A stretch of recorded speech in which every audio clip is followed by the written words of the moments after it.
Hello guys, tadzoka zvekare nechimwe chirongwa pano paZim Facebook Secrets and Confessions. Chirongwa ichi tichachiti Chakafukidza Dzimba Matenga.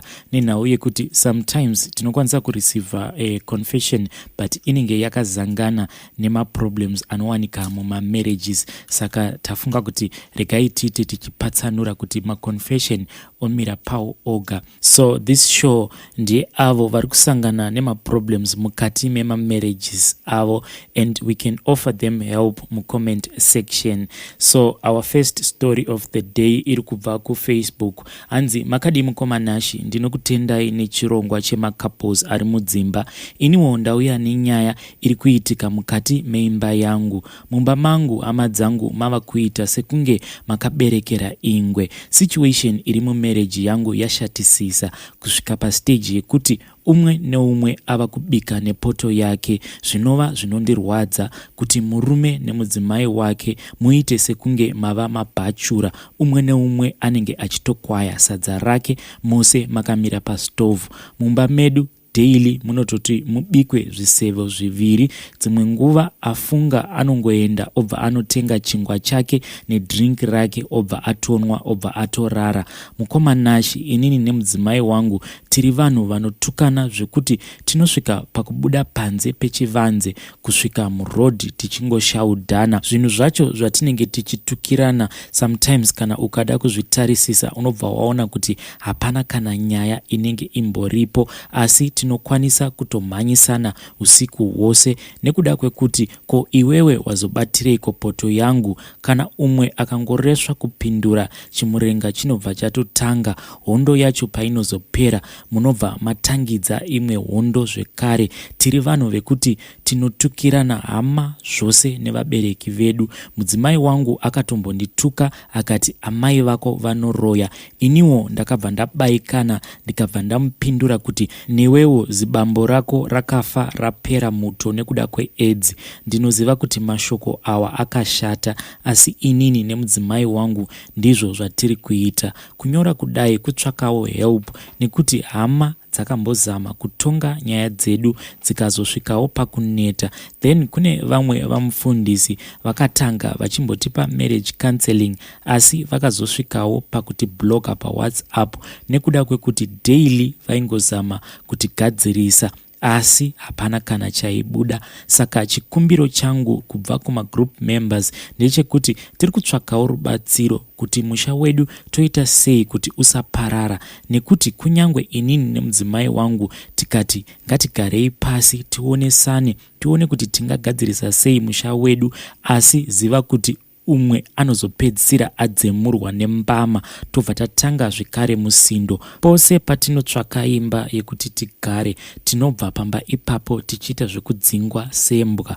nekuda kwenoise. Please hama dzangu, ndiri kutsvakawo help. Mudzimai wangu ndinomuda, iye anondidawo, asi tiri kuita sevatevedzani. Vana vedu tine 2 ende vasikana, and ndinorwadziwa kuti vana ava vachadzidzei kubva kuvabereki vavo nekuti mararamiro atiri kuita haana kunaka. Tichange tichitevererawo macomments evamwe mucomment section. Ndiyo nyaya yabva kuna Haiti. Regai tibva taenda panyaya yedu inotevera. Hanzi makadi mukomanashi, please post for me as Haiti. Ndiri mukadzi ane makore 28 uye ndakaroorwa. Nyaya yangu yakamira yakadai. Inini nemurume wangu tichatanga kugara tose takawirirana kuti mari yatinoshanda taifanira kuti tiibatanidze kana mwedzi wapera tobva taita chinhu chimwe as a couple. Asi nekufamba kwenguva zvinhu zvakabva zvachinja. Yangu mari ndiyo yainge yava kungoshanda mumba. Kana ndikada kuti ndibvunze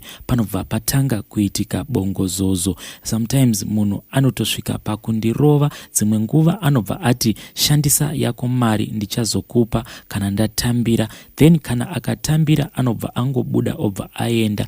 Inini ndobva ndasara nevana tisina kana chikafu. Inini kunyangwe ndisingadi kutenga ndinozongopedzisira ndatenga nekuda kwevana. Kana zvikoro zvikanzi zvavhurwa panenge pasina kana chii chekuti vana vangaenda kuchikoro vakapfeka. Vana vanoita kuenda kuchikoro vakaita kupfeka madhende.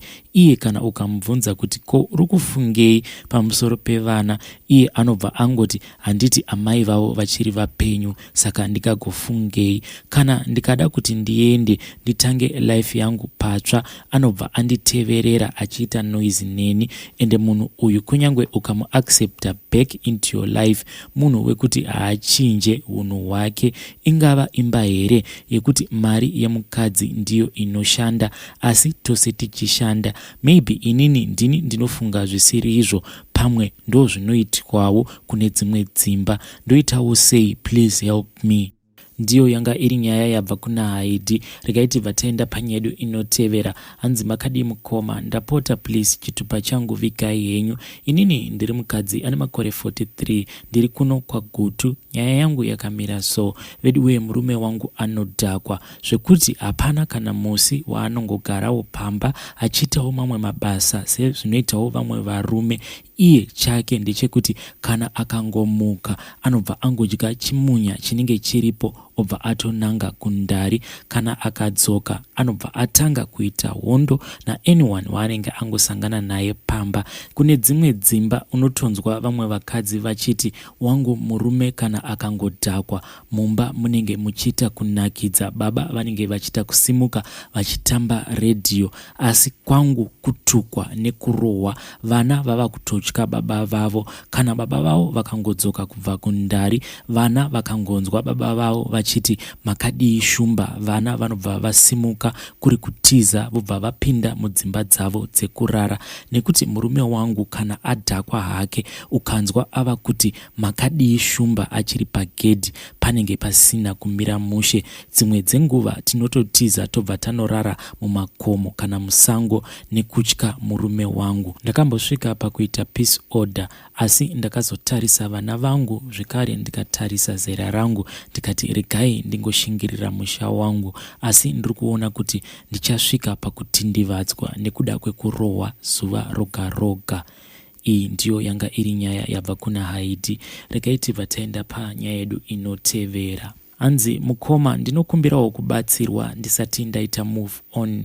Ndiri mukadzi akaroorwa hazvovo mukugara. Inini nehusband taigara zvedu zvakanaka, but suddenly he changed. Mostly we located here in South Africa, but then he said that he want to go back to Zimbabwe, and by the time that he went to Zimbabwe he did not tell me the truth. I thought that he was going for a holiday. Now he said he's not coming back to South Africa, he wants to do farming. What worries me is why would he leave his nice job here in South Africa and decide to be a farmer? Worst of all, to be a poor farmer without any preparation. He does not have any fertilizer. He does not have any machinery.